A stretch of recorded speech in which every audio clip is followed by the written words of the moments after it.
Welcome to my channel. Today we will be talking about Tangerine Bank and how it operates in Canada. Tangerine is a Canadian direct bank that is a subsidiary of Scotiabank. What makes it unique is its business model as a direct bank. This means it operates without traditional physical branches, relying on online and mobile banking, as well as its customer contact centers.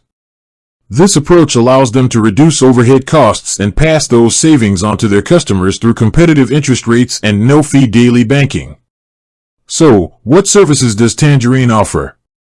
You can get a wide range of personal and business banking products, including checking and savings accounts, GICs, mortgages, and mutual funds.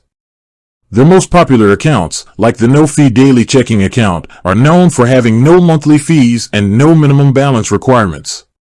Because it's a subsidiary of Scotiabank, Tangerine clients have free access to over 3,500 Scotiabank ATMs across Canada.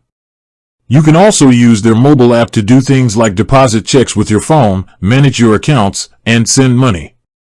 The bank's focus is on providing a simple, convenient, and low-cost banking experience for its clients. With that being said, thank you for watching. For more finance videos, kindly check my page. Please like, share, comment, and subscribe to my channel. Thank you.